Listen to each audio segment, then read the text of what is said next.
Good evening, everyone. Welcome to the joint public hearing for Douglas County. I request that you please stand for the Pledge of Allegiance.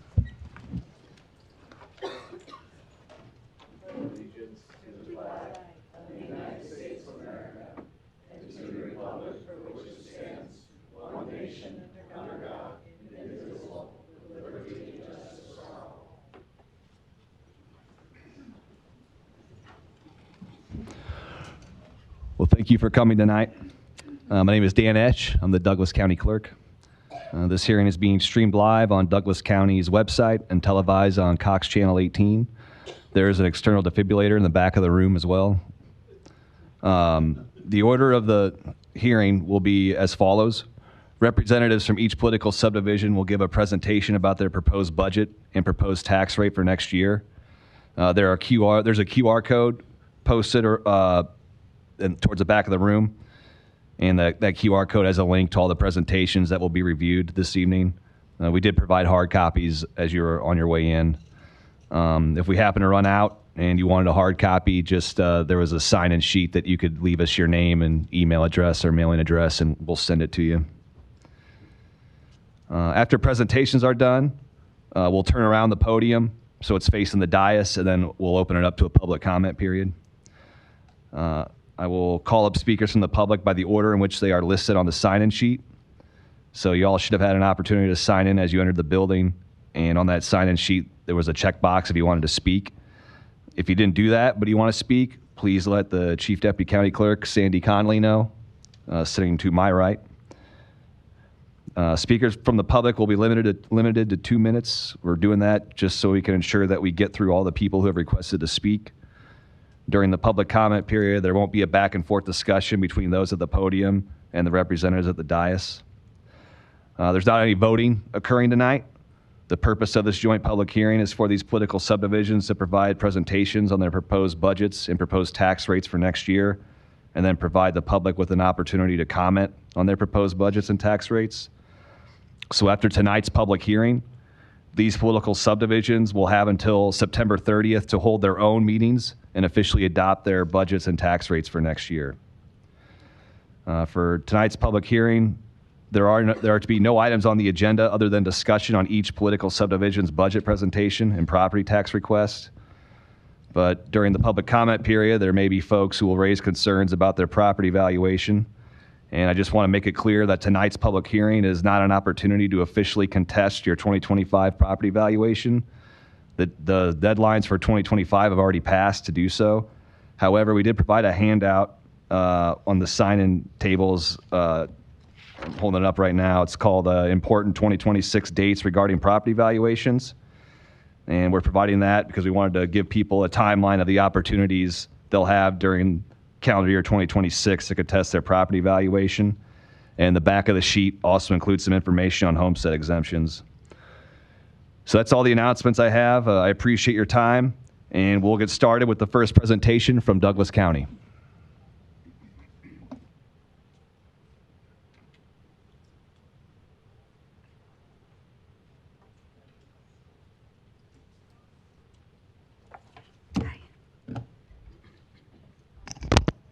Good evening. Can y'all hear me? My name is Lori Persh. I am Chief Finance Officer for Douglas County, and I'm here today this evening to walk you through at a high level the budget for Douglas County for fiscal year 24-25. Our fiscal year runs July 1st through June 30th. And I will also talk a little bit about the property tax levy and the related property tax ask for that fiscal year. So we're going to start with just kind of an explanation of what portion of your property taxes we are talking about when we talk about the Douglas County budget.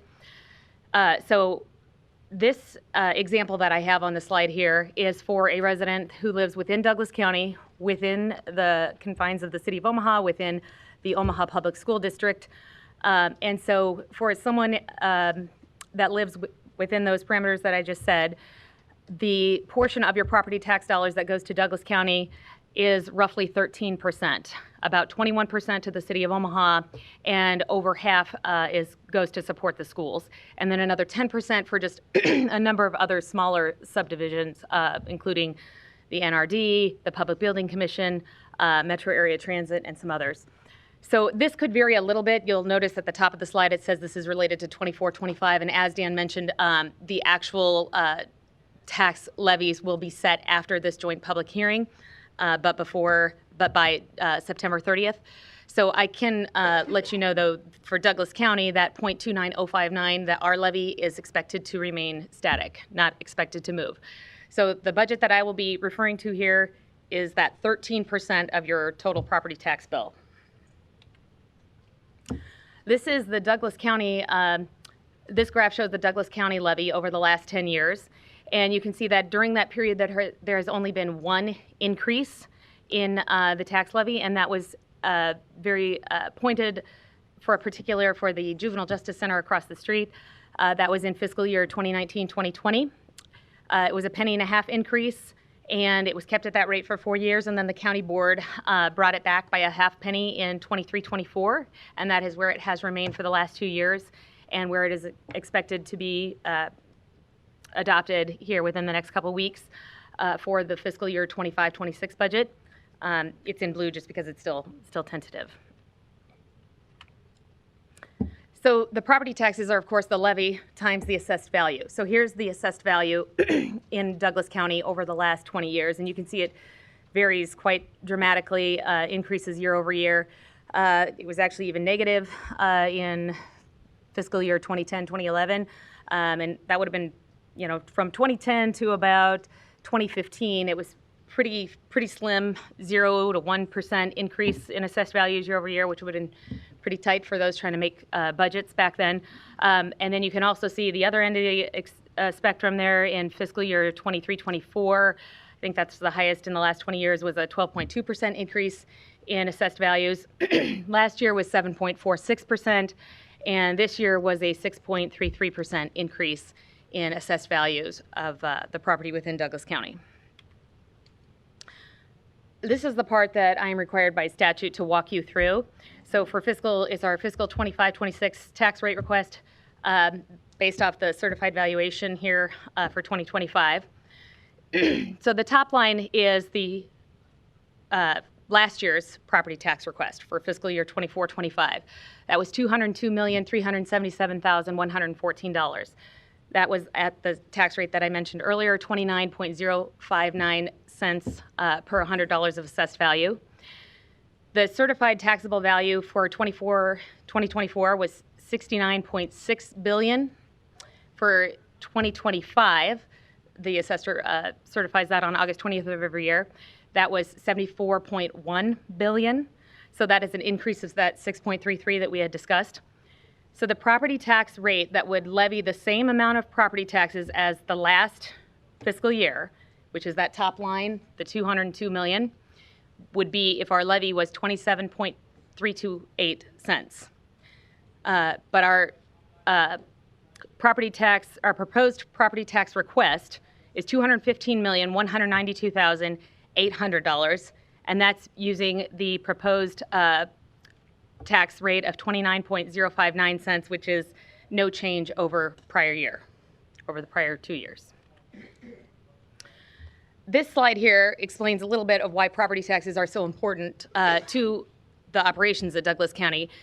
Of our total revenues of $411,480,000, the property tax piece, which is the very top line there, $195.8 million, is almost 50% of the revenue that we use to support all of the things that you expect, all of the services that you expect from your county government: 911, sheriff, corrections, county attorney, both civil and the criminal prosecutor, the public defender, the list goes on. So that is why the property taxes are so key to Douglas County.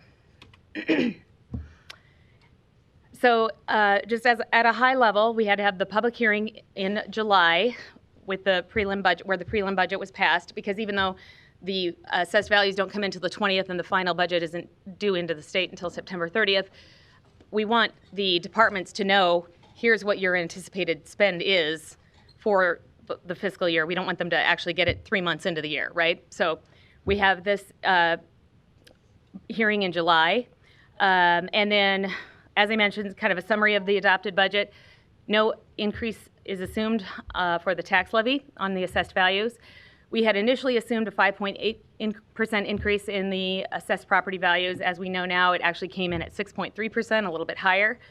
I would rather have it come in directionally above what I had thought it to be rather than below, because that makes it a little tricky for me to, if we've already given people a budget with expenses.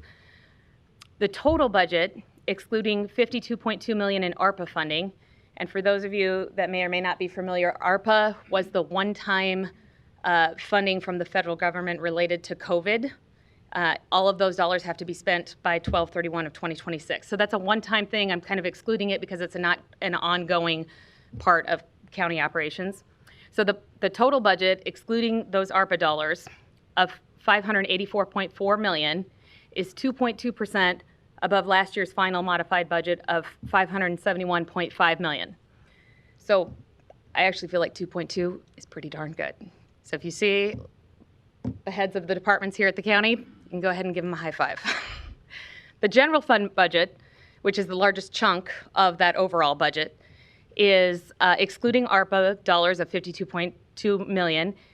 The total general fund budget is $295.9 million, 3.5% above last year's final modified budget, excluding ARPA, of $286 million. And I did want to point out that the total parameters that we set, that the board sets for the departments, for the general fund, they set parameters of increases of no more of 3% for salaries, and we give them 1.5% for all else. So in theory, we would come in at 3% or slightly below. However, there are always a couple of departments that cannot meet those parameters for various reasons. And so in total for general fund, we ended up at the 3.5%. Those departments that can't meet that do have to come in front of the board and make the case for why they need the additional dollars. So sometimes it could be corrections, sometimes it could be the sheriff. I mean, you know, but they have to come and make that case in front of the board. I also wanted to add that according to the U.S. Congress Joint Economic Committee website, the core inflation rate for Nebraska, they do calculate it by state, was 4% in August and 3.9% in September of 2025 here. So I think even at the 3.5% for the general fund, we're still running quite well compared to overall inflation here in Nebraska. The hearing regarding the final tax rate will occur after the final valuation is certified on August 20th, and that hearing is slated to be held at the Douglas County Board meeting on Tuesday, September 30th. And that is all. All right, thank you, Lori. Next up is the City of Omaha.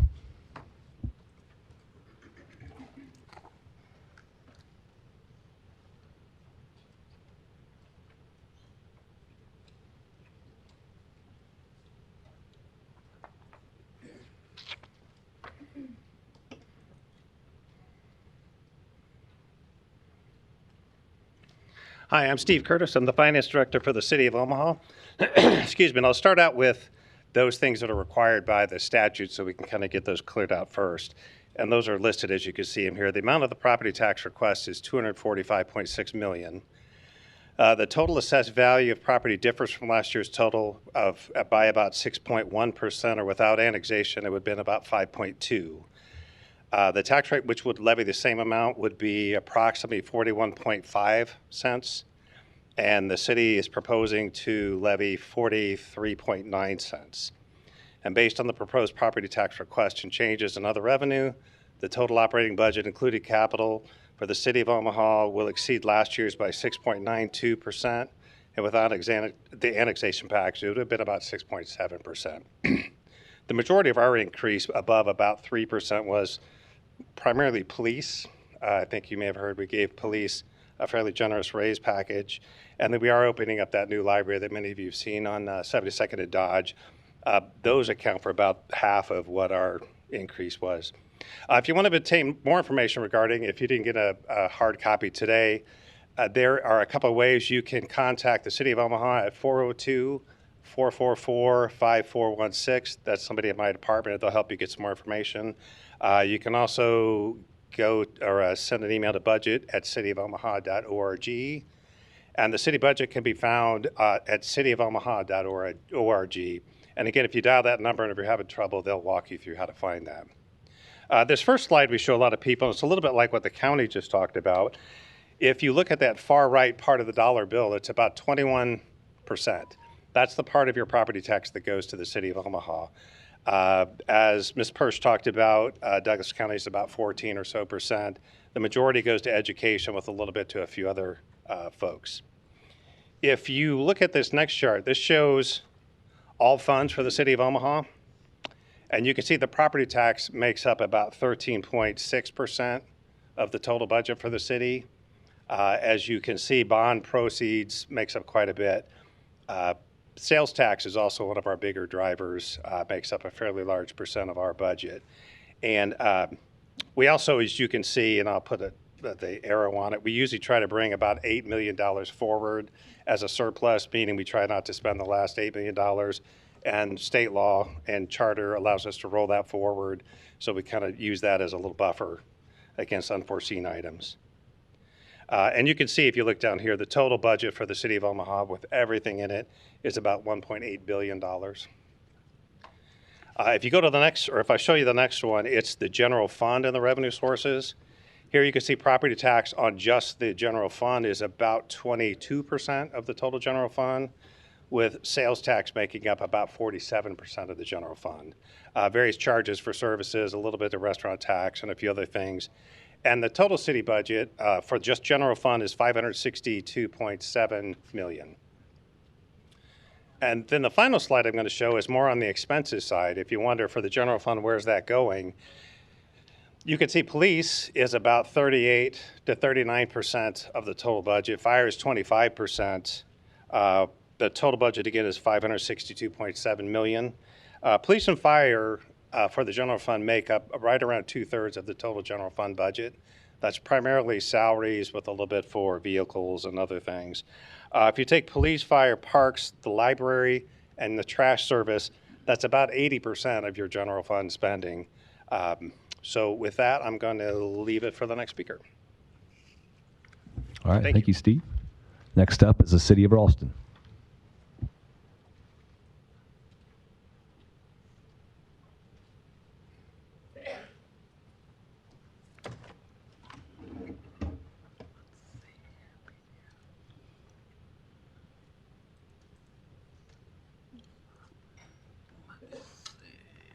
Some help finding the next one.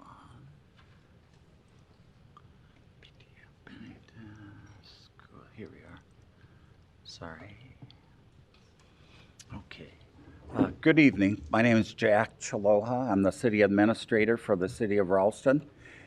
And I just want to give you a little background because we've heard from Douglas County and the city of Omaha.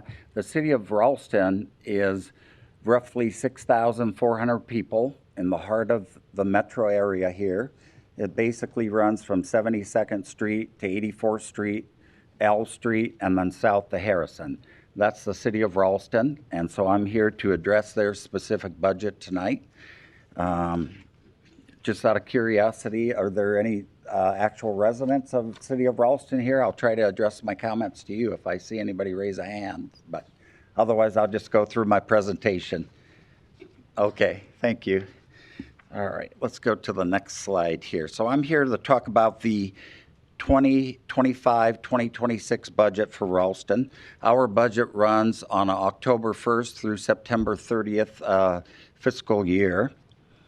And if you look at this for 2024-2025, our city levy was 66.7 cents. And our budget going forward for next year is exactly the same levy limit, 66.7 cents. Just to let people know, the city of Ralston's levy has been reduced by 4 cents over the last 3 budgets. And I'll tell you why I'm here, though. We are here to present tonight. Even though our levy is staying the same, we will be bringing in some more revenue than we previously did in the last budget. So what does state law tell us about our budget?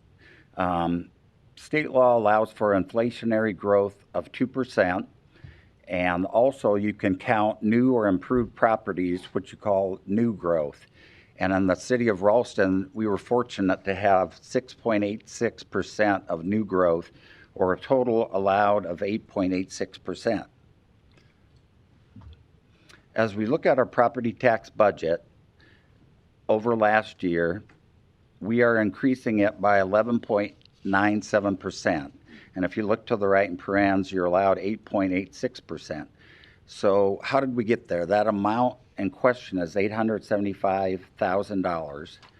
So for 2025, 2026, we'll bring in $4.44 million of property tax dollars to the city of Ralston. And in last year's budget, it was roughly $3.97 million. So as we look at the next graph, we talk about the amount of property tax requested over last year's $475,000. And if you follow the arrows with the amount allowed under state law, the 6.8%, that would be $272,000. And then if you get the 2% allowed for inflation, that's roughly another $79,000. And so finally, the reason why we're here is because Ralston will take in property tax revenues over last year's budget by $124,000. So we're here. Now, what are the reasons, or why does the city of Ralston want to keep that $124,000? Essentially, we have obligations with our professional police and our firefighting department. The city of Ralston utilizes volunteer fire department, which we contract with, for services.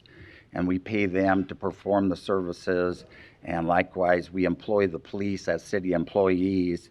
One factor for an increase with the police under state law, there was a mandate on first-class cities, which Ralston is a first-class city. We have to add an extra 2% towards their pension or retirement fund for police officers. Likewise, there's some uncertainty with the 2026 state legislative session. And I don't know if you've been following the news, but there's been some groups out there talking about maybe some initiative petitions or other items that may affect budgeting. And so we're just trying to be nimble and responsible to our taxpayers in the city of Ralston. Let's see. So I wanted to show you by state law, we have to show this requirement.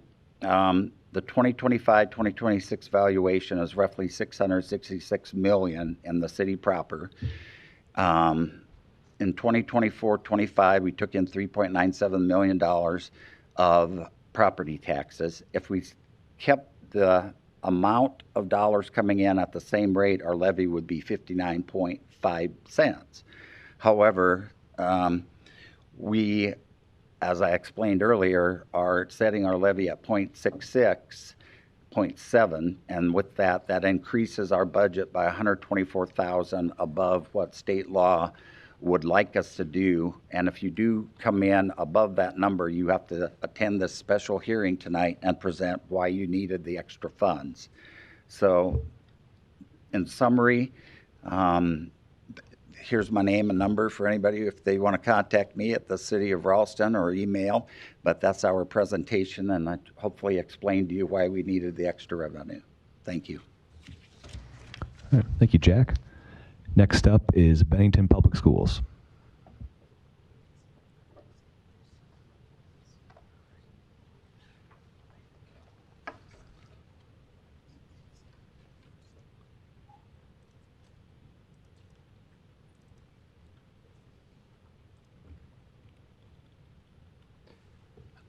Hi, my name is Aaron Plaza. I'm the superintendent at Bennington Public Schools. It's my pleasure to be here today and talk a little bit about our budget and our tax asking.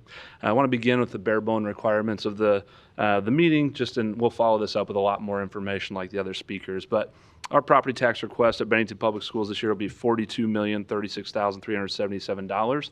That comes with a valuation increase of 9.30%. The tax rate, if we would have kept the same per $100, would be $1.24. Bennington Public Schools propose to have the tax rate remain stable this year at $1.35.8 per $100 of assessed valuation. Based on the proposed property tax request and changes in other revenue, and we'll talk more about this later, but that's a actual budget increase of 56.57%, but the general fund operating budget is 3.84%. And then my name and number is there if you would like to call and ask any questions at any time. Each year, schools tend to have more caps, limits, lids that are put on each year, and so I just want to be really transparent about how we're handling each of those four lids and limits right now. The first one is our general fund and special building fund cannot go beyond $1.05, and we are currently at $1. Our budget authority increases 2.5% a year on our NDE budget. And so this year we would be allowed to spend $48,588,172, and that's where our budget limit is at as well. The next one is our cash reserve limit. Schools are allowed to have 25% of their expenditures in cash reserves. And so with that, Bennington Public Schools would be $14,265,263, but we are under that, being just over $14 million. And the last one we have is there is a revenue limit for schools. You can only increase your revenue by 3% plus growth and some other factors. And so with that, it backfills into how much you could actually increase your property taxes each year. And so with that, our limit for property tax increases or property tax asking this year would be $34,466,060, but our property tax asking is $30,962,160. And we're going to dig into those a little bit. There is not a situation at Bennington where we don't always begin with talking about growth. We are one of the fastest growing school districts in the state of Nebraska and one of the fastest ones in history, as we've seen in our area. We have grown, we've doubled in size over the last 10 years. We have demographers out and different ways to look through that. And we anticipate this year we have 4,427 students. We'll probably be over about 5,000 by 2930. And at full build out, we are anticipating 12 to 15,000 students. So with that type of growth and as fast as it is, our budget's always a little bit different than some of our peers. Oh gosh, I apologize. I wasn't flipping through here. Sorry about that. Next one we have is a slide with our property tax request. So you can see what we have done each year within our property tax request. Our general fund, which is our operating budget, that's how we pay our teachers and keep the lights on. We're decreasing that by 0.7 cents this year. Our bond fund is of particular interest within our district because we have passed 7 bonds in the last 20 years, including this year. Throughout the course of that bond campaign, we told everybody we would keep our bond levy at 35.8 cents, and we are doing exactly that this year. Our special building fund will increase by 0.7 cents. That was being reduced from our general fund. That's going to allow us to tackle some ongoing capital expenditures that we have and also help utilize those funds for building of the new high school that was approved. So all in, our levy rate is going to remain at $1.35.8 cents, while our tax asking is going to go up 9.27%. And we're going to kind of drill down into each of those numbers. First thing we want to talk about is just the levy history. You can see each of the last 14 years what the levy has been within Bennington Public Schools. We were able to lower it 7 cents, about 7 cents in 23-24, and we have kept it there for each of these 3 years. So we were remaining exactly where we've been in 23-24, which is our lowest levy in the last 12 years. This slide is one of the most important to us as we start to build our budget is what our revenue situation looks like. And to really understand what Bennington Public Schools revenue situation looks like, you have to understand the state model. And so the chart on the left, we did this to try to help illustrate what that looks like. Essentially, the way the model works is it looks at exactly how much you can generate locally, and then based on what you can generate locally, it backfills in with state aid. And so as property valuations rise, state aid decreases.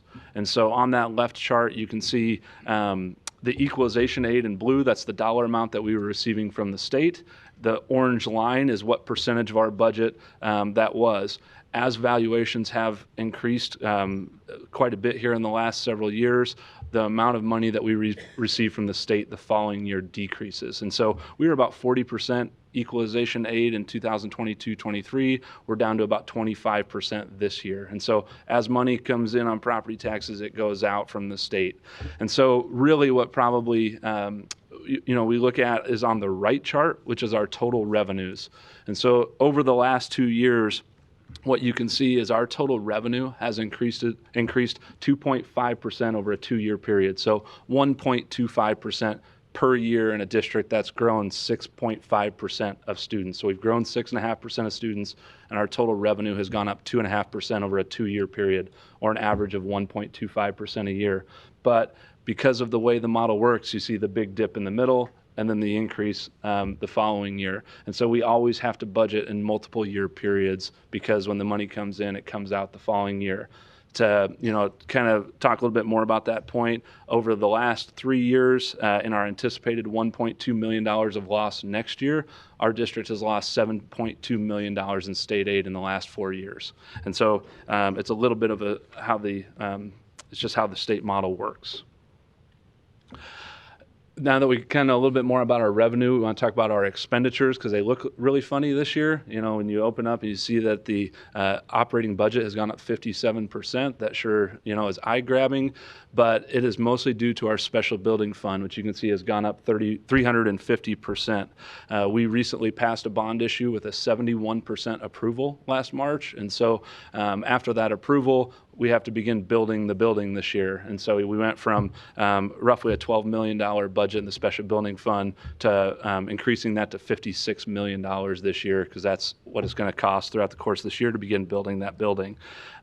What probably is most pertinent today is the general fund. That's our operating expenses, paying our teachers, keeping the lights on, all the things that a school does. Within our NDE budget, it's raising 3.84%. That is our NDE budget, and probably a worst case scenario. We're actually anticipating our expenditure increases this year to be about 2.7%. And so again, increasing expenditures 2.7%, while our student population went up 3.7%. So we're doing the best we can to, cut back, help our patrons, while we're also trying to make sure that we provide a great education for our kids as well. With that, all of this information is on our website, along with other financial information, and I'd be happy to answer any questions that you have as well. Thank you so much for your time. All right, thank you, Dr. Plauz. And our final presentation will be from Omaha Public Schools.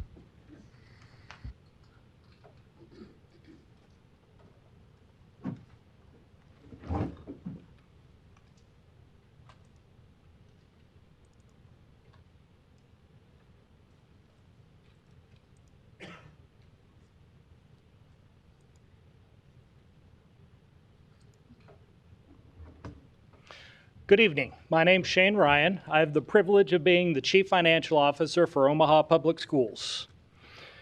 As Dr. Plauz alluded to in his presentation for Bennington Public Schools, all school districts have 3 separate revenue and budget caps that govern the growth of their budgets and property tax requests. The first is the $5 cap on the general fund and special building fund, the allowable growth percentage in the budget of approximately 2.5% plus allowances, and the certified property tax request authority as calculated by the State Department of Education. I'm proud to say that our budget at Omaha Public Schools complies with all statutory requirements. This slide shows our property tax request and levy history. You'll see that our total property tax request last year in 24-25 was $381.2 million, with a corresponding levy of $1.10.8. This year's property tax request will be $409.2 million, with a corresponding levy of $1.13. At the bottom left-hand of the slide, you'll see a table of the OPS levy over the last 10 years and a chart of it on the bottom right-hand part of the slide. You'll see that we did have a slight uptick in our levy through 2017-18 as we began building projects, opening 2 new high schools, 2 new elementary schools, and a middle school. Once those projects were underway and we saw increasing valuations, we were able to reduce the levy incrementally over the next several years until we got to last year, when the district offered historic property tax relief, reducing the levy almost 11 cents, and our property tax request last year was less than the previous years. We do have a modest 2.2 cent increase in our levy this year, to address additional compensation for existing staff, retaining staff, recruiting new staff, and also funding for maintaining our reliable transportation with a new bus vendor.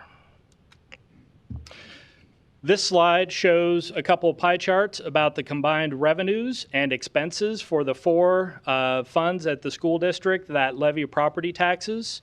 You'll see on the pie chart on the left that property taxes in the dark blue slice make up 38% of our combined revenues. More than half of our funding comes from the state and existing cash reserves and potential bond proceeds from a refinancing opportunity. On the pie chart on the right, you'll see that the majority of those property tax revenues go towards the general fund, with the bond fund and the special building fund being much smaller, and the qualified capital purpose undertaking fund running out some limited obligation bonds that we have at this point in time. Our general fund budget is increasing $38 million, or 4.68%, and over 60% of that is going to our staff for additional compensation and benefits. The $405.2 million of proposed property taxes listed on this chart does not include the county treasurer's 1% commission for collecting those taxes, totaling $4.1 million. In conclusion, our property tax request for Omaha Public Schools is $409,227,765. The total assessed value of property differs from last year's total assessed value by 5.25%. The tax rate, which would levy the same amount of property taxes as last year, when multiplied by the new total assessed value of property, would be $1.5.2647 per $100 of assessed value. The Omaha Public Schools proposes to adopt a property tax request that will cause its tax rate to be $1.13.0122 per $100 of assessed value. Based on the proposed property tax request and changes in other revenue, the total operating budget of Omaha Public Schools will increase last year's budget by 9.73%. To obtain more information regarding the increase in the property tax request, citizens may contact myself, Shane Ryan, Chief Financial Officer, Omaha Public Schools, at 531-299-0338, or email me at shane.rhian@ops.org. Thank you. All right, thank you, Shane. One moment, please.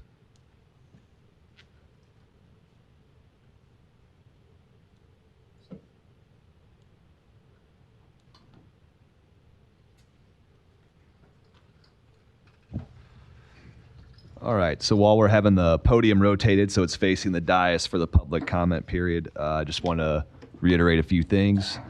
So I'll call names forward by the order in which they are listed on the sign-in sheet.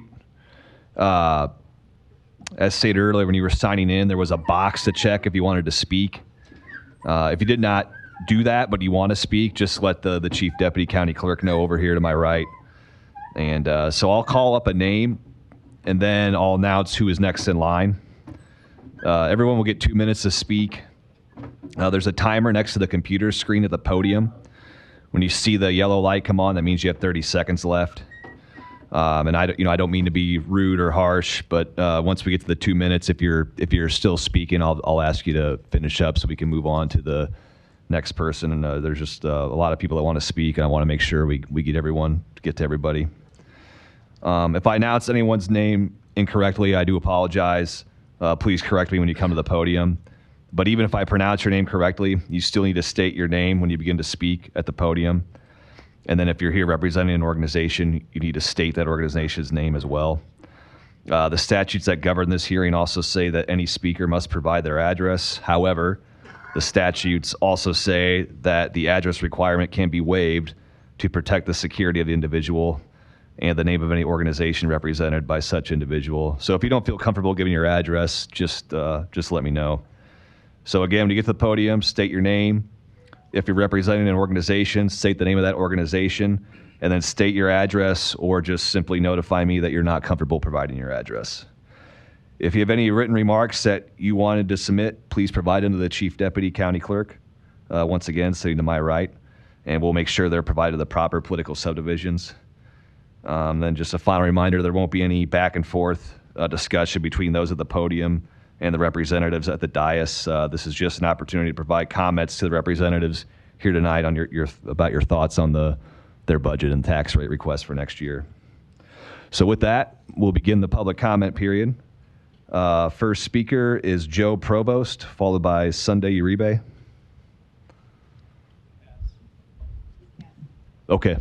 Joe, did I hear you say pass? Okay, all right.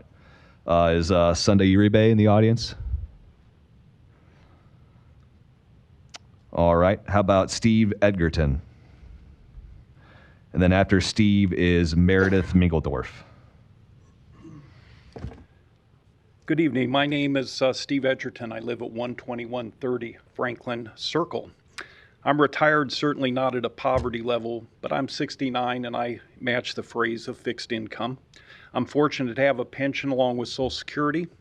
I don't have sufficient cash to be in the stock market with my 401 or the cash I have. Looking at dollars, not levy, from 2020 through 2025, if I take my base year of dollars paid in taxes and have a 5% annual increase compounded over the 5-year period, that equals 28%. So I did analysis then on Omaha County and the schools. What's actually happened over that 5 years, which would be 28% if they had 5% a year? Well, with county taxes, 93%, the county bond increased by 52%. Schools increased 71%, school bond by 84%. Omaha 54, and the Omaha bond 115. My taxes have doubled in 5 years. My valuation went up 25% this last year. So I am asking, this is going to cost me $250 a month between just this and what it'll cause with my homeowner's insurance. And I can't ask for a Social Security raise. So I'm asking that levies be adjusted downwards to try and get closer to what last year's taxes were. Thank you. Thank you, Steve. Meredith Mingledorf. Okay. Chris Chocolade. Yep, you can come forward, sir. And then after Chris is Debbie Smith.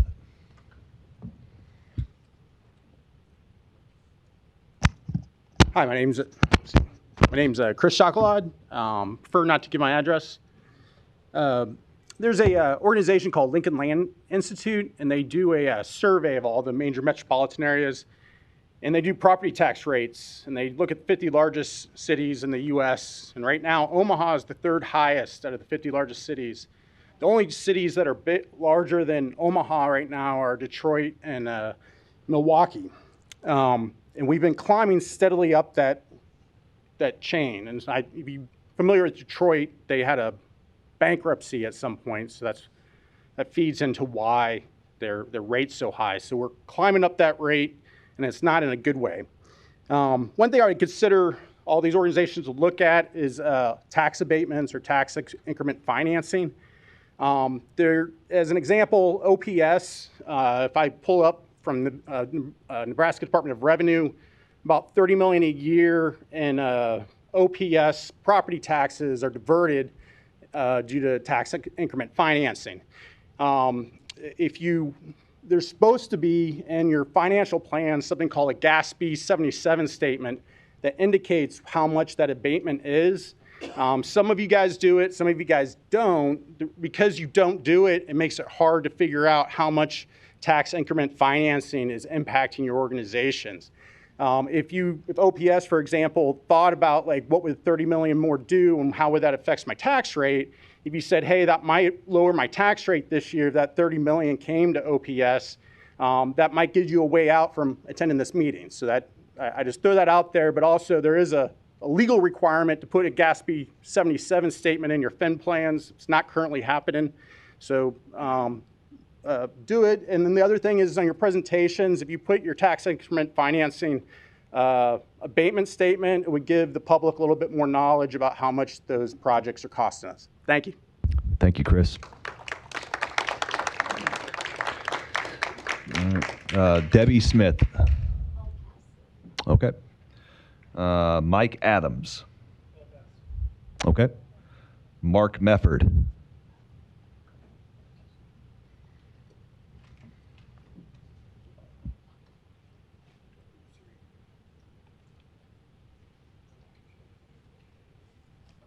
Hi, thank you. I'm Mark Mefford, 13922 Wyoming Street.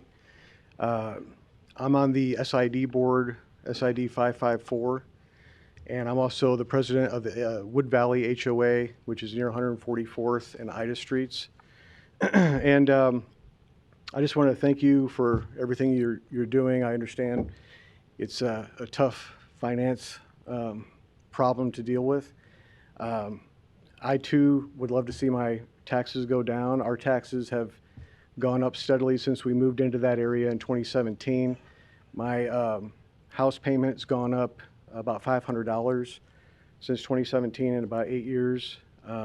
So every month, an extra $500 is quite a bit for us and my family. I have a daughter in OPS, and she's doing fantastic. We really appreciate OPS.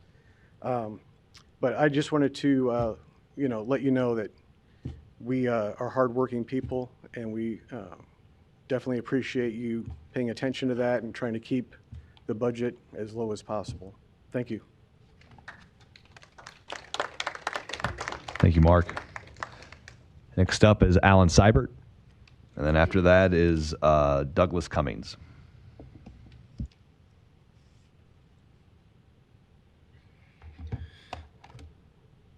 Alan Seibert, 5537 North 140th Street, Omaha, Nebraska, 68164.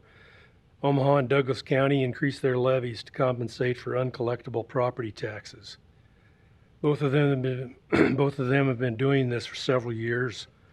OPS does not do this. No other taxing authority does this. This is an additional tax and not necessary. By state law, the Douglas County Treasurer and the Douglas County Assessor must work together to maintain an accurate list of taxable properties. Nebraska's county assessors must send notices to their respective taxing authorities certifying valuations for the taxable properties within the taxing authorities' districts. Those certified values are supposed to be used by the taxing authorities to determine their levies. Every year in December, treasurers must send tax statements showing tax payments due the following year.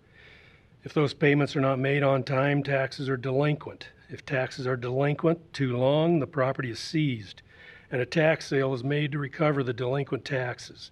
Eventually, all taxes are paid to the treasurers, and taxing authorities receive the taxes. There are no uncollectible property taxes. Omaha and Douglas County are receiving higher taxes up front because of the increased levy, and then later receiving those taxes again after the treasurer receives the late payments resulting from the tax sales. So we should get refunds for the taxes we pay earlier that they receive again later. The excess amounts can be determined from the proposed budgets released earlier. Omaha's levy is 0.5% too high. Douglas County's levy is 9% too high. Further analysis shows Omaha's excess for 1 year is more than $1.6 million. Douglas County's excess for 1 year is more than $16 million. Omaha and Douglas County, lower your levies and pay us the refunds you owe us.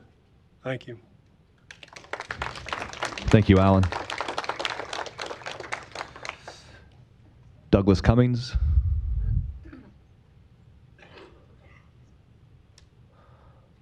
Okay. Robert Bonilla.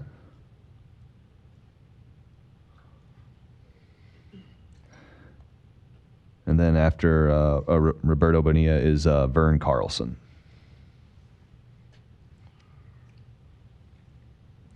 Also, I misspoke earlier. The orange light turns on in a minute, not at 30 seconds. Yo no hablo inglés, solo español.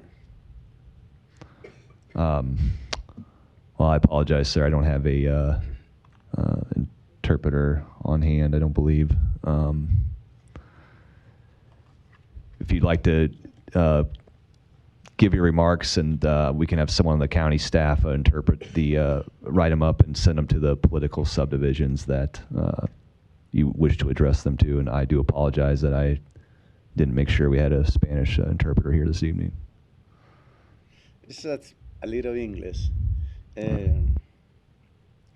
Last year, the going for the pay, the half the my taxes.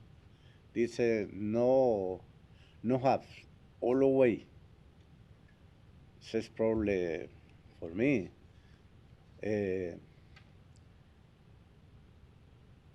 No, it's a little war. Yes, for no good. For the back, only for the money is every month.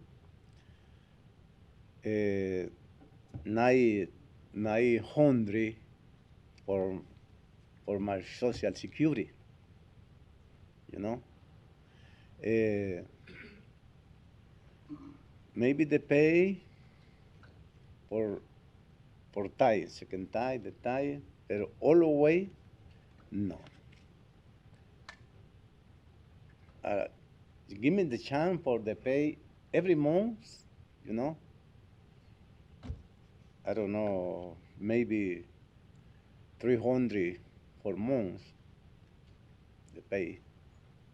Pero all the way, no, es impossible for me. For 2 times the going, for the pay, no, this. All the money eran 2,000, more than 2,000, you know. I don't know if it's possible to give me the chance for the pay every month. Maybe a little more, I don't know. It's difficult, you say, for everybody, you know. There's no interpreter right here. Pero my intention is the pay, pero no all the way. No all the way. Maybe for three times, 4 times, it's okay.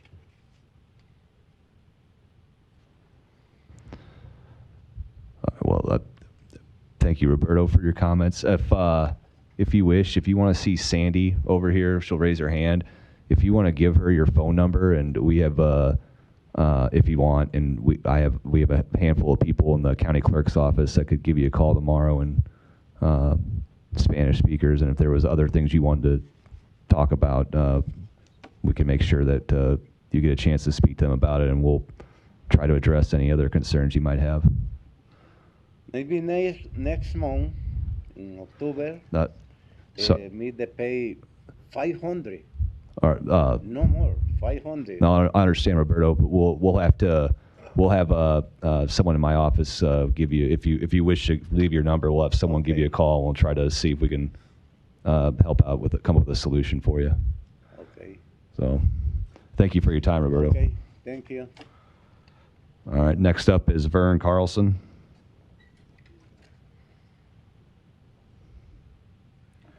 And then Ron and Ann Grummert after that. So yeah, my name is Vern Carlson. I prefer not to give my address. And really I'm here to discuss out of control property prices. And the first thing that I think might Vern, I'll give you your full time. Sandy, can we okay, all right. Roberto, please. Sandy will take you outside, and Vern will make sure you get all your time. I apologize. Thanks for your patience. All right, if you want to start back up, you can. I'm sorry for the interruption. So yeah, so it's Vern Carlson, and I prefer not to give my address. And I'm here to talk about out of control home prices for single family homes, but also the Dillon's rule and Nebraska and unfunded mandates. I know that Omaha and Lincoln are home rule, but I wonder if all of the surrounding communities like Papillion, Bellevue, those cities like that, I know that they may not be home rule, so I think unfunded mandates that come from the Nebraska legislature could be a big problem in this state. And one of the speakers that I met earlier, I'm going to talk to him about unfunded mandates that may be affecting all of you. The other thing is when we have, well, and I don't understand why more cities aren't home rule when the requirement is only 5,000 citizens of the city to meet the home rule requirements. And then the other thing is out of control property valuations for single family homes and farmland. We need to find ways to stop large investors from buying up single family homes and farmlands. And I shouldn't have to pay the same property tax that an investor that owns 100 homes might have to pay. That just seems wrong to me. And I don't know if there's anything any of you could do to slow down investors from buying up single-family homes. I don't know about anybody else, but I get these kinds of things constantly in the mail, people trying to buy my house. I constantly get phone calls. I think the percentage is low, but when we have an inventory problem, you know, maybe what we do is we say if a single family home comes on the market, it's on the market for 3 months before an investor can put a bid in. And same thing for farmland. And then I don't know if there's anything at the local level you all can do, but I just have a question. Well, then Could you all we're raise your- beyond the. Please just finish up. We're beyond the 2 minutes. Okay, so if you have a problem with unfunded mandates, could you raise your hand? All of you have a problem with unfunded mandates? Okay, thank you. All right. Thank you, Vern.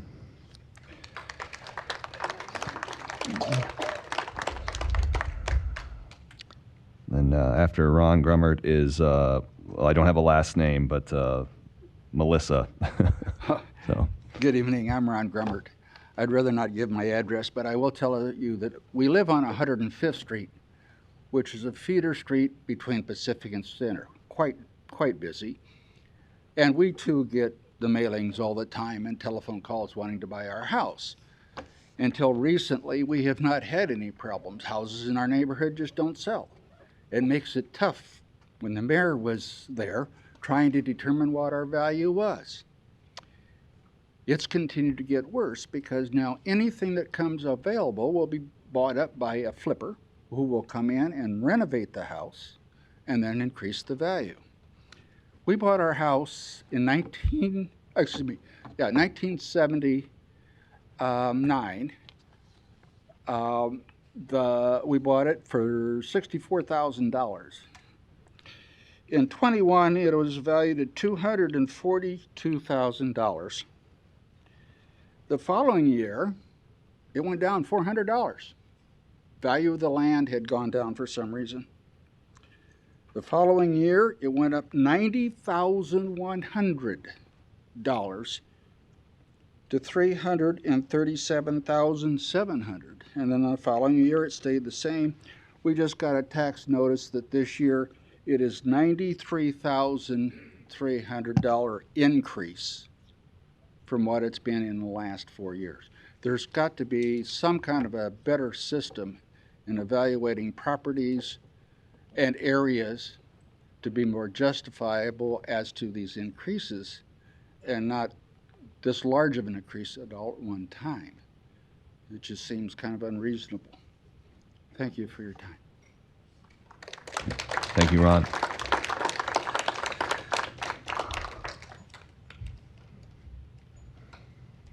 Hello, my name is Melissa, and I don't feel comfortable giving my address. I need the last name, though, My Melissa. last name is Hill, Melissa Hill. Thank you. I rise today to say, shame on you. Shame on the leaders of Douglas County and Omaha Public Schools. Just like all the good people here behind me, you should all be doing more with less. OPS is famously horrible at its only mission of educating the next generation. Only about 2/3 of students graduate. Of those 2/3 that graduate, less than 1/3 of them can read or do math at grade level. That means that barely 1 in 3 kids that go into the OPS system come out capable of operating as high-level adults. Shame on you. Only 16 states spend more per pupil than OPS does, yet we are ranked 33rd in ACT scores.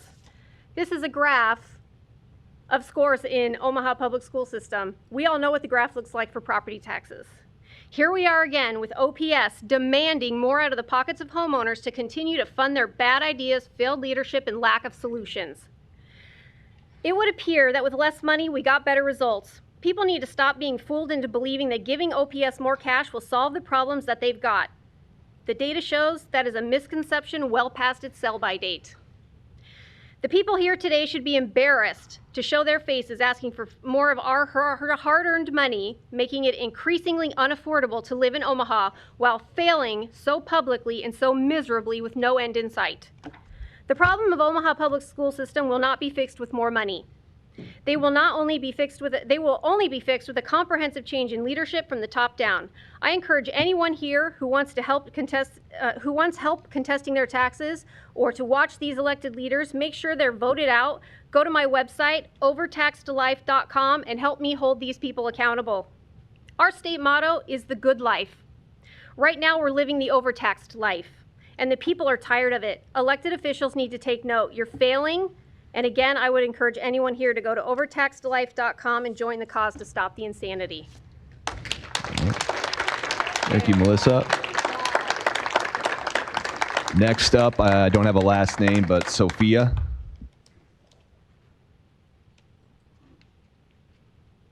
Hello there. My name is Sophia. You can put my name down as Sophia May, and I do not feel comfortable sharing my address at this time. The Omaha public school system is failing my generation. 13% of OPS high schoolers are at the reading proficiency for their grade, and math is even lower at 7%. OPS is failing my generation by sending them out into the world with little to no education or workforce skills. Then expecting them to shoulder the burden of the 3rd highest property taxes in the country. To pay these kinds of outrageous taxes. According to taxrates.org, Douglas County has one of the highest median property taxes in the United States. The average resident will pay 4% of their income in property taxes alone. While you're graduating kids that can't do math and reading at grade level, you expect them to get a job, to buy a home, and then pay these taxes for an education system that has failed the vast majority of them. The damage is twofold.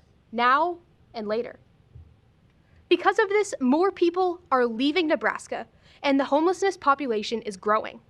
According to the Nebraska Examiner, young people without a college degree are leaving Nebraska. The idea of Nebraska being a low-cost living state has disappeared. All because of you. You should be ashamed of yourselves. In 4 years, I will be voting, looking to build a life of my own. Because of the outrageous property taxes you are imposing on this generation, after you have failed to provide an education or workforce skills, you are preventing my generation from having a successful start in life in Nebraska. You can't expect my generation to pay for what you're demanding unless you give us what we deserve. A good education, the ability to find a job, the ability to buy a house, to be productive members of society. When you fail at your job, you don't ask your boss for a raise, and you shouldn't be given one now. Thank you. Thank you, Sophia. Next up is John Pell.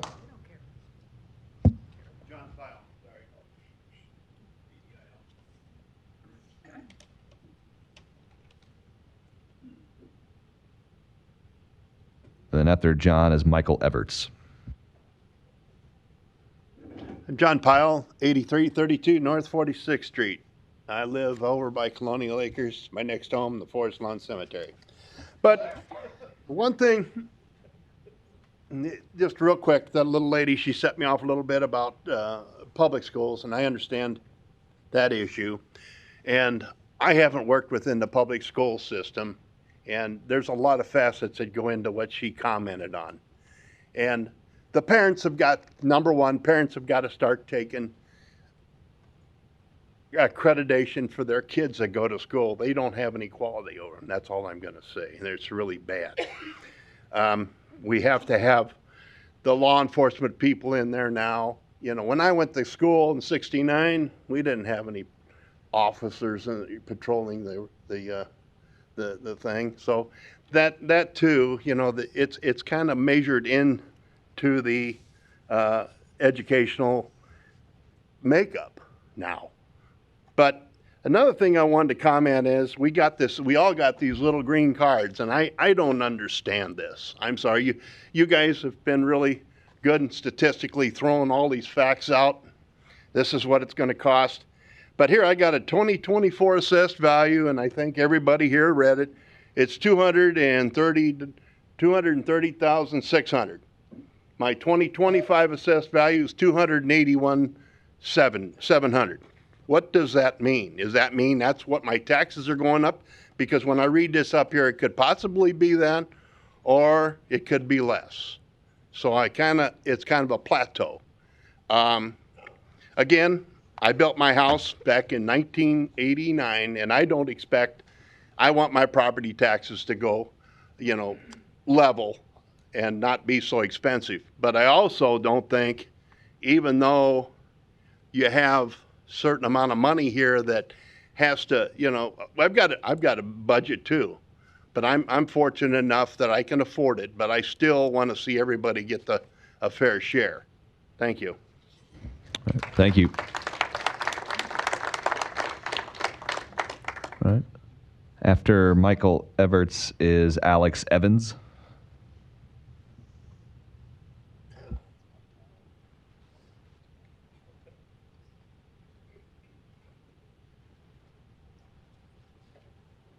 When does the light come on?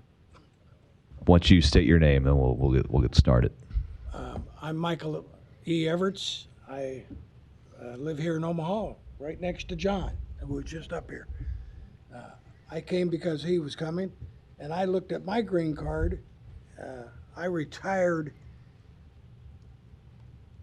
almost 30 years ago from OPPD, and I left this city because of the tax situation then, 30 years ago. I moved back because my kids live here. I said, I'm going to try to help them out. I came back here and I couldn't buy a house. There was people overbidding me $50,000 on a hellhole. I couldn't even believe it. And I finally bought a house that needed a lot of work. I tried to get them down. I couldn't even get them down. They said they could give it to a realtor and that person would get more money. You guys have to do something about these realtors in this town. You haven't done it over the years. The value of these homes are way too high. I lived in Florida. You guys need to look to see what Florida's doing. I never ever even considered going to a meeting on taxes down there. They use their sales tax to do that. Look at sales tax. Maybe you can do something there. If I want to buy something, I'd rather pay that sales tax as opposed to real estate tax. My home, in 2.5, I've been here 2.5 years from Florida. It has gone up. It's a fixer-upper, $173,000, and it is now $272,000 in 2.5 years. I don't understand that.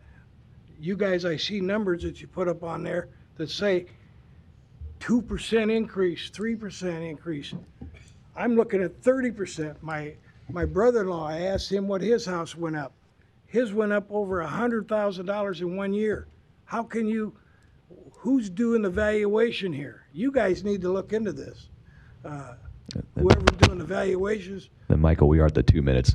Just finish up your remarks, please. I think you understand, and I'm very thankful to the other people that have spoke. They have done a great job. I hope you guys take heed. Thank you, Michael. All right, Alex Evans, and then after that is Sarah Zarilla. Hello, Alex Evans, 3520 Woolworth Avenue, Omaha 68105. Thank you for your time this evening. Just keep it brief. Everyone knows property taxes are a very large burden on homeowners. Everyone in this room has probably seen excessive valuation increases and thus property tax increases on the dollar. I've been a homeowner, luckily to be a homeowner for 10 years in the city, and every single year I've had excessive increases. I've fought and have lost 10 times, and I've seen a 16% increase coming this year in my taxes. So obviously this is a huge burden. I think everyone in this room knows it, but unfortunately I believe everyone in these chairs has been unsuccessful in doing anything about it. And I've been hearing about this since I was a little kid, so it may be, apparently it's a problem that no one can solve. I hope someone in this room can prove me wrong. Or maybe my generation might be the last homeowners, and there'll be a lot of vacant houses and renters. But I think everyone in this room has to tighten their purse strings with not only property taxes, but other things going on in the country. So I would look to those who have decision-making and abilities with what we're discussing tonight to look at fiscal responsibility. I see Omaha's increasing levy over 6% of what they need based on what they received last year in their levy, with the increase in growth, and OPS at 7.4% higher levy than what they would need to equate what they had last year. I heard a lot about what they've added, what they need money for, but not one thing about what we cut. How do we save money for our constituents? And you know, everyone's got to make cuts in this room, but apparently that's not the case when you can just ask or vote for more money. So hopefully that is taken into account of pushing something to cut, and maybe next year's presentation when you go to increase levies again, we'll have something in there about what can be cut. So I guess with that, I just urge the board to reject additional increases to levies beyond what they need from the growth and the increased valuation that we've all seen, and commit to a zero growth budget as it states in the state statutes, and explore cuts and follow the heart and the ideas that's coming from their constituents. Thank you. All right. Thank you, Alex. Sarah Zarilla.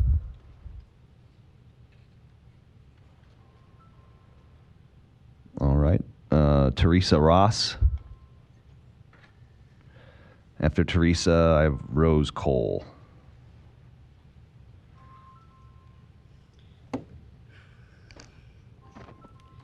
Hi, my name is Teresa Ross. I live at 3904 North 95th Street.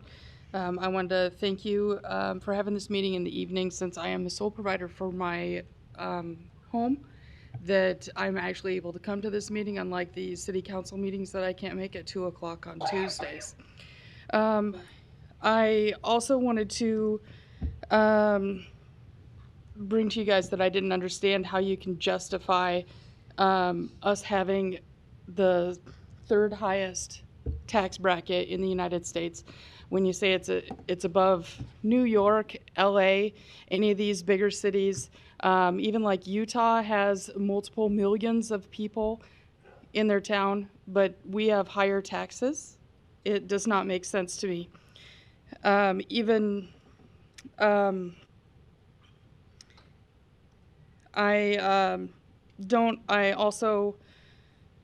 My taxes are going up, and you guys are voting to give yourself a 3.5% tax raise, or a raise in your own pockets.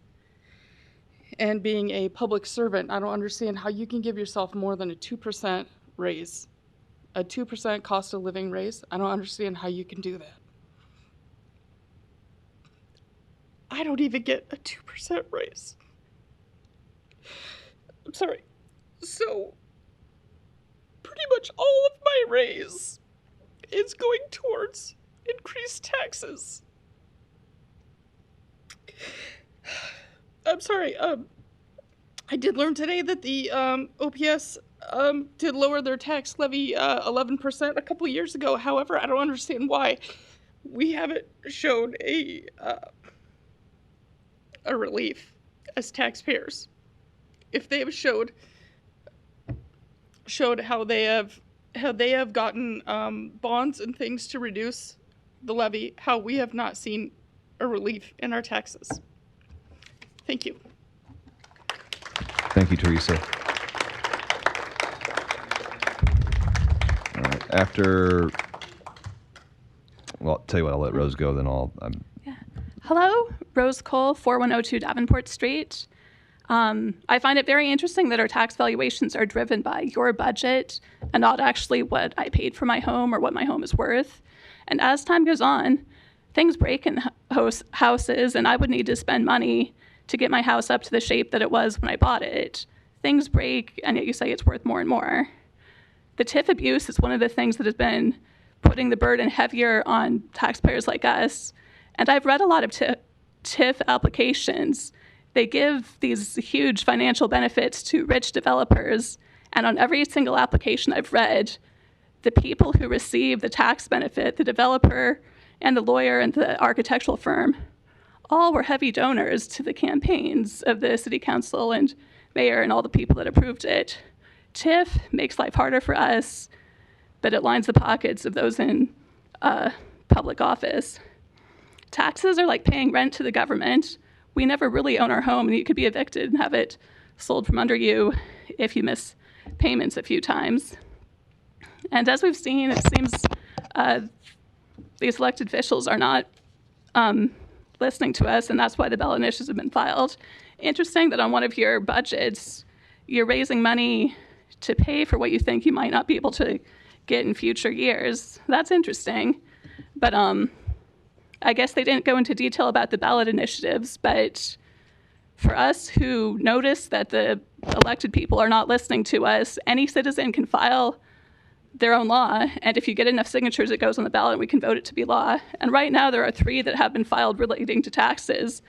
1, to cap taxes at 3% per year increase in valuation. So they can't drive up your valuation 50% a year. 3% would be the cap in valuation. Another one that is filed is to say that they can only tax you on half the valuation of your value of your property. And the third one, epic, is to eliminate property taxes. I carry those for free. If anyone wants to sign to get on the ballot, see me afterwards, and I'd also connect you to how you can volunteer to help. If they're not listening to us in rooms like this, ballot initiatives are the way to make the government listen to us. Thank you. Thank you, Rose.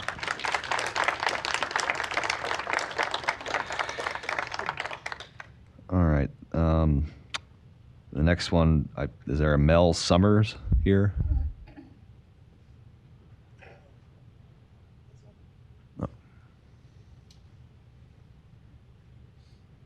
Okay.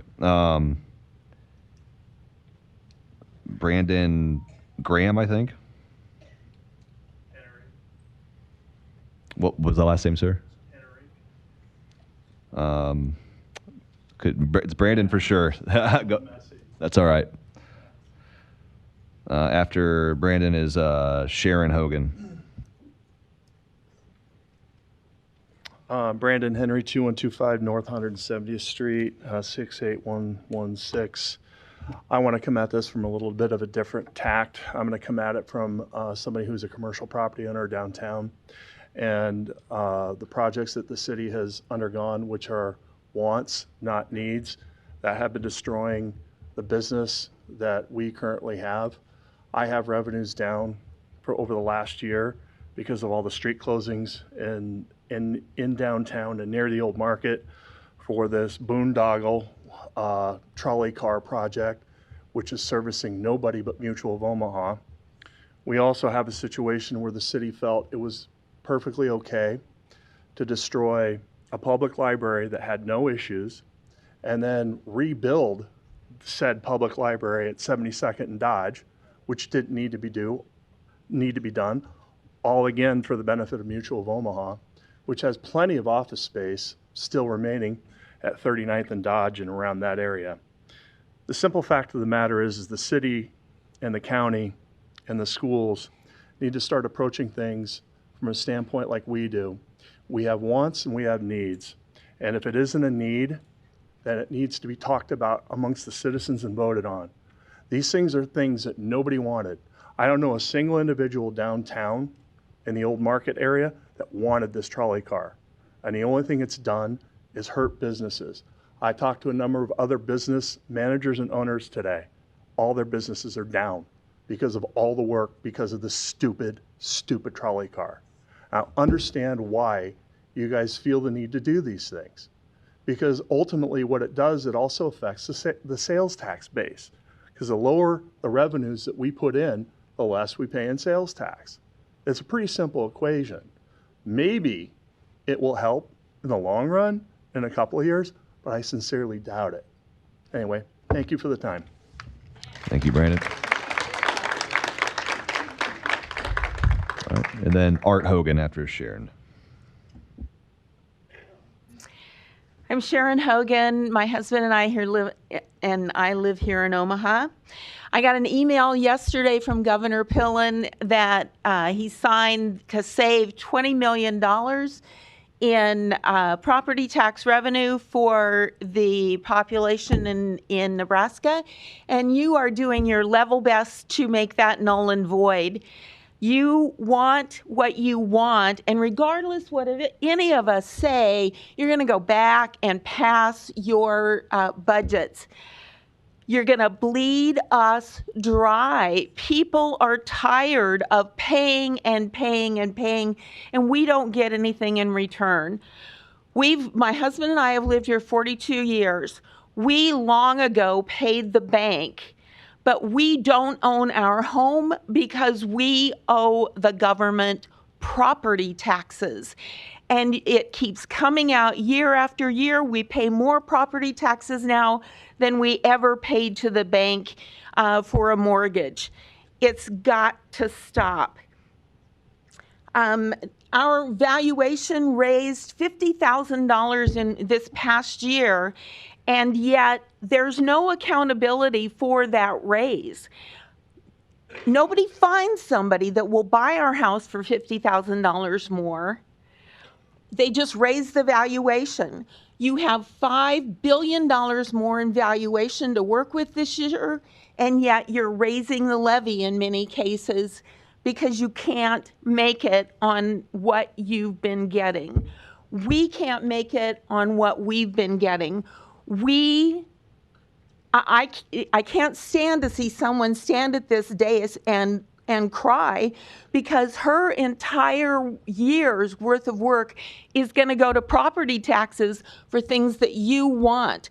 What about what she wants? What about what we want? We keep hearing all of these wonderful things are going to bring in tax revenue, like the trolley car, and yet it doesn't add 1 penny to relieve the taxpayers. We just get our property taxes raised every year. Sharon, we are at the 2-minute mark. Got to stop. Thank you, Sharon. Next up is Art Hogan. And then I apologize if I may have. I know the last Sharon, I didn't ask for it, and there might have been somebody else. But if you're not going to give your address, please just say you're waiving your address requirement, or you're not comfortable giving your address. Thank you for waiting, Art. Appreciate it. Art Hogan, address is 820 South 90th Street, 68114. As my wife said, we've lived here since 1983. We've seen the price that we paid for our house in evaluation terms go up almost 5 times. Our property taxes have gone up, I believe it's 12 times in that period of time. And we will, yes, we have the bank paid off, but we're never going to pay off the house. And at this point in time, after 40 plus years in Nebraska, I'd kind of like to see a bit of the good life that I expected to be here according to the motto of the state when I got here, and I haven't seen it yet. Thank you for any assistance you could provide. Thank you, Art. Next up is Cheryl Sellner. And after that, I believe it's Vanna Reck Todd. And my name is Cheryl Sellner, and I'm waiving my address. My husband just passed away less than 2 months ago, So I've lost his income, and now my property valuation went up $37,600. I am retired, but I worked 2 jobs just to stay my head above water. And now not only did I lose his income, I'm getting taxed more. There's a lot of rental properties in my neighborhood, and there's also Section 8. So I feel like those things are making my evaluation go up. Why? My house has had no updates in 40 years. I fix what breaks, and that's all I can do. So we need relief. We need property relief. Thank you. Thank you, Cheryl. I'm very sorry for your loss. Yeah, thank you. Yeah. Nana Rec Todd.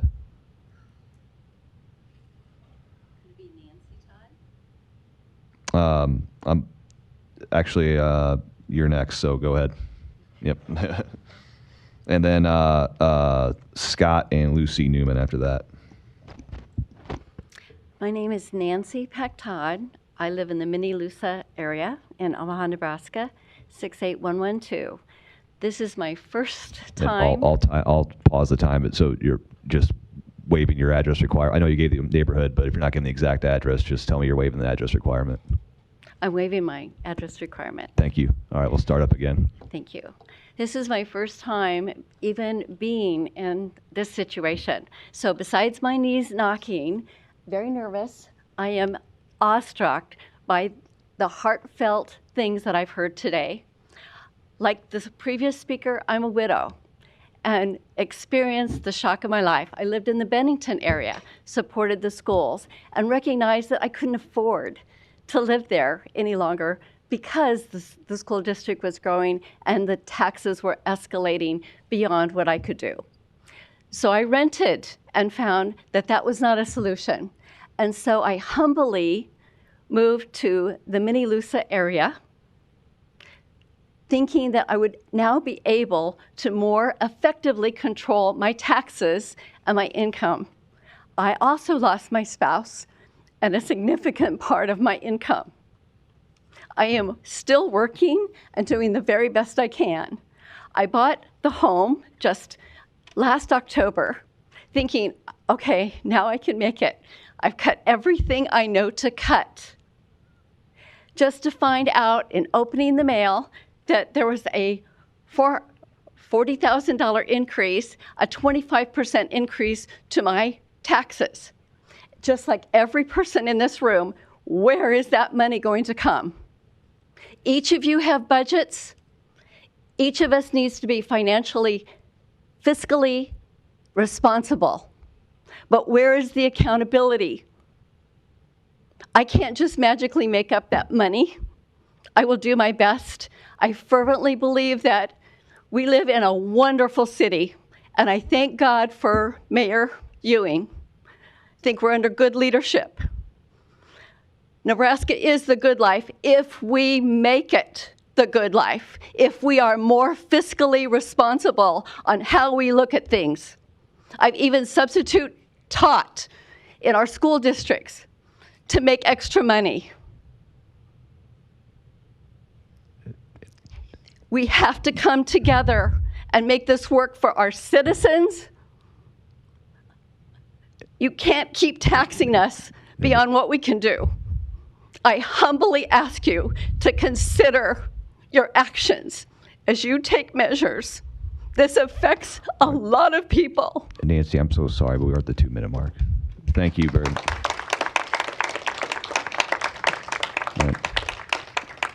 I'm sorry for your loss as well. Scott and Lucy Newman. Hello, thank you for your time. Scott Newman. I waive my address. Last time I spoke was during to a group to the school district during COVID to beg the schools to stay open, and they did. So that was great. So here we are with some heavy increases in valuations and some of the highest property taxes in the country. I think there's too heavy of a burden on property owners to pay the bills. It's too high. Here's a simple idea. There's 50 states, and we do it kind of the worst. We're the highest, one of the highest. If you take out the farm rolls, we are the highest. Go look at any of the other states. Heck, let's just shoot for average. Let's try to be 25th or halfway. And let's look at different ways to fund this expense. In the last 5 years, you all had a great opportunity. And our state government's really trying. And our legislators are really trying to lower property taxes. And they did. But you know, the levies and the valuations went up so much. And when they lowered it, instead of trying to be level and trying to have no growth in the increases, instead we just continued to spend all that additional revenue that came in. And you guys know it, 47% increases in property valuations in 5 years, and 47% more dollars coming in and being spent. Okay, we're probably 37, maybe we saved 10, but still, it's not enough. I have a 35% increase this year I'm eating. And I have 4 kids, three in college. Thank you. All right. Thank you, Scott. Did Lucy want to speak? Okay. Sarah Al-Mahoon.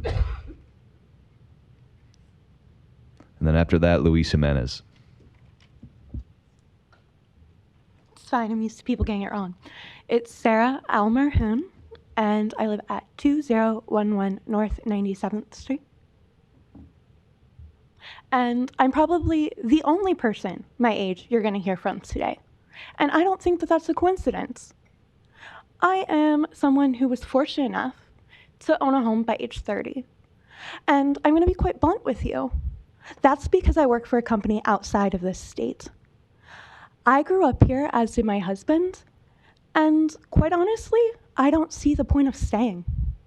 Not when I hear all around me, we want people like you to be able to have families, to be able to own a home. And then you make decisions like this. Do you? Because it doesn't feel like it. I am fortunate that the job I have pays enough. I'm the only person I know my age who owns a home. The only person. That shouldn't be happening. We are kicking out an entire generation of people from homeownership. Do you think Gen Z after me is going to own homes? If I have to go to another state to get a career that can pay me enough because this own state won't to keep up with inflation, to be able to afford to live in this same state, at this point, I may as well move to Wisconsin where I work. It would be a lot less expensive, significantly less expensive. And the education my potential family would get would be significantly better. What are we doing to actually make improvements to keep people from like me who can at least afford to buy into the American dream in this state to even stay here at this point? Because I'm fortunate, I'm married. We have 2 incomes, right?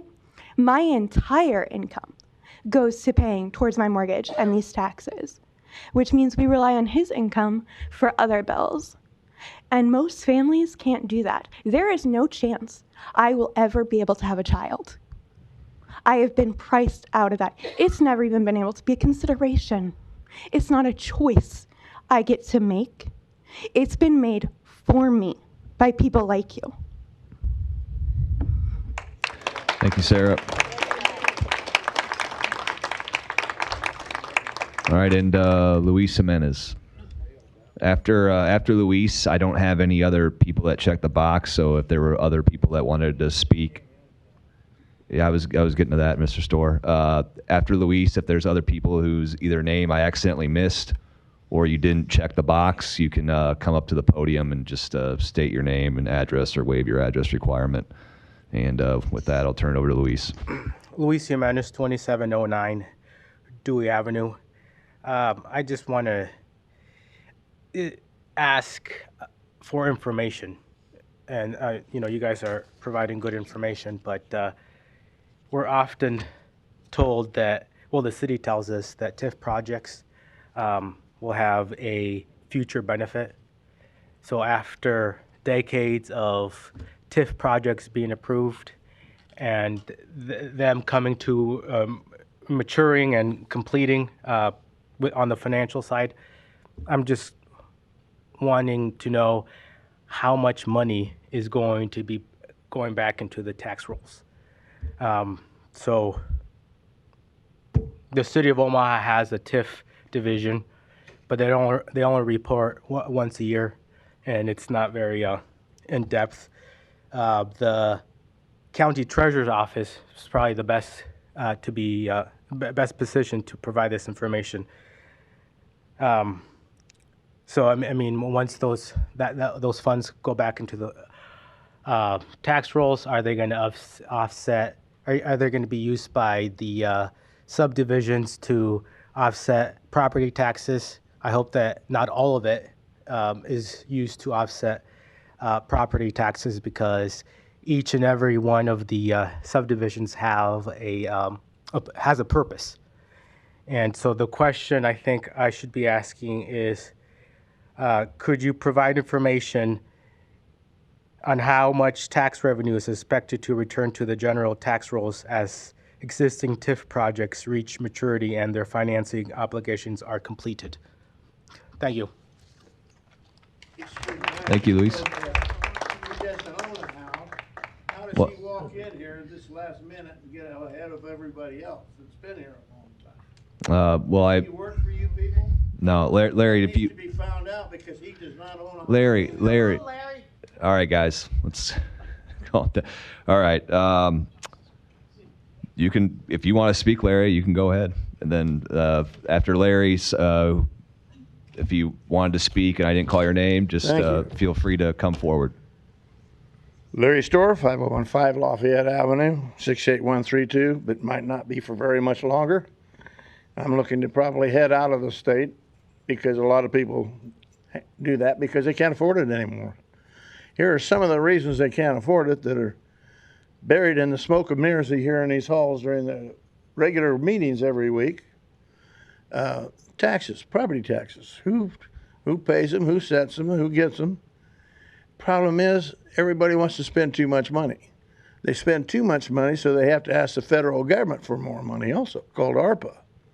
Then along comes ARPA and says, hey, that was unauthorized. I want that money back. What are you going to do? Don't come to me in the property tax. I'm going to be gone. I bought my house in 1971, December, for $21,500.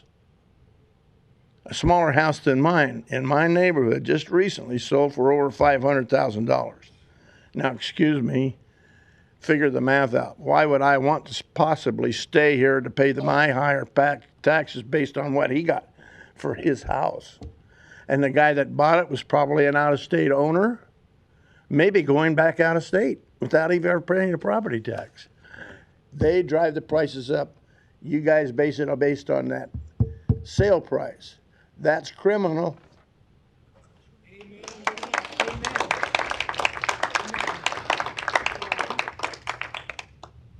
Is there anyone else who would like to speak? All right, we do have one person coming down.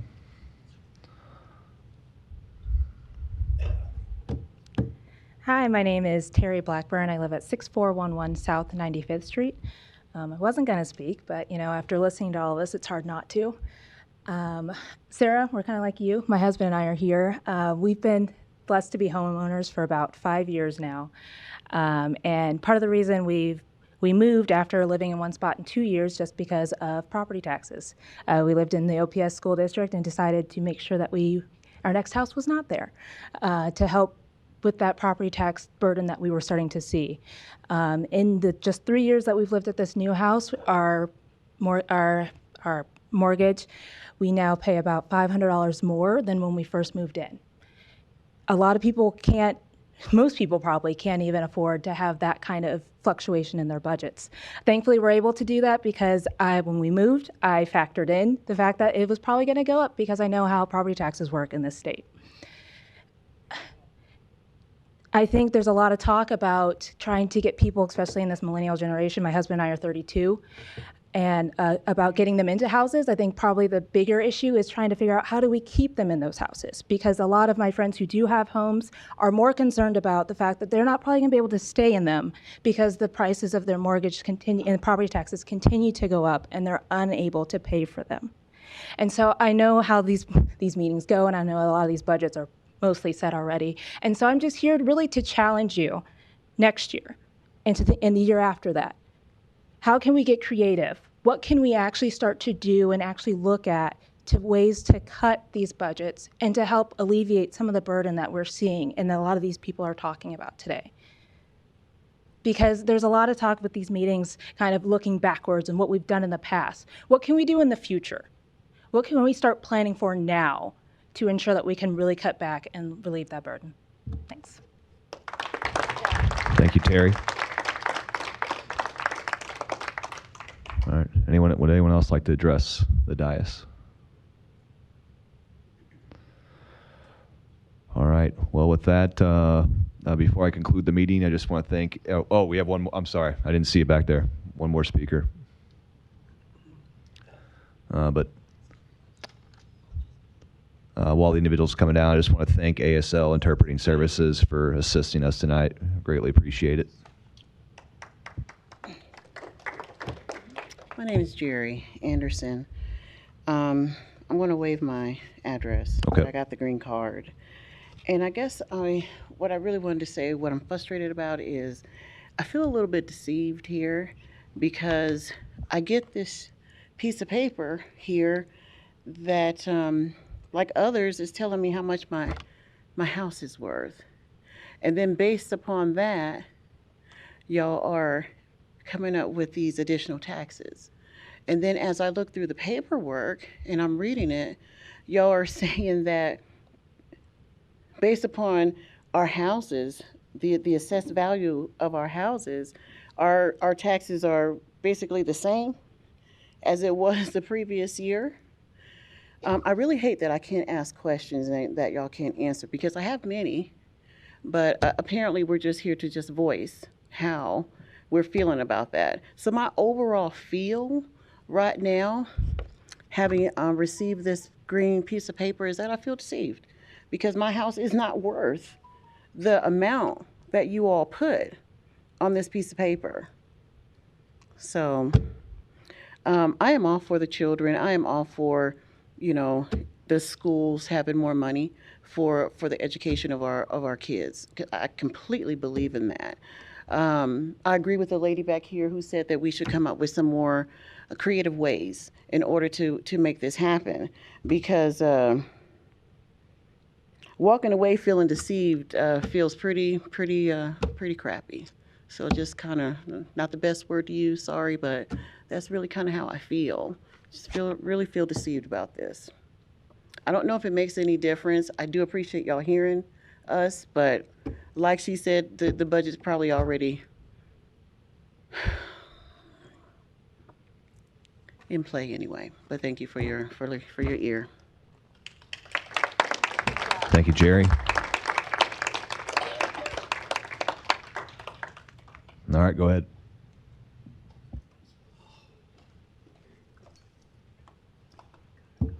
Hi, my name is Sammy Almerhoon, 2011 North 97th Street. Wasn't planning on speaking.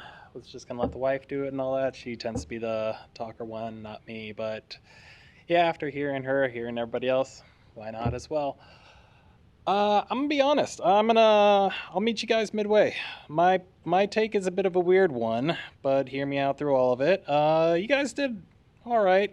Kind of boring, but all right. You guys didn't really raise things up too much overall. If you look at things overall, my taxes aren't increasing too much. Neither is anybody else's. It's the assessment. The assessment's what's busy jacking everything up, and then a tiny little bit of OPS. And again, a little extra money for the schools. That sounds pretty good, but the assessment is pretty crazy, and that's what's driving the crazy bit of taxes. And this is where I'm saying I'll meet you guys in the middle. You guys did all right, decently boring, nothing too special.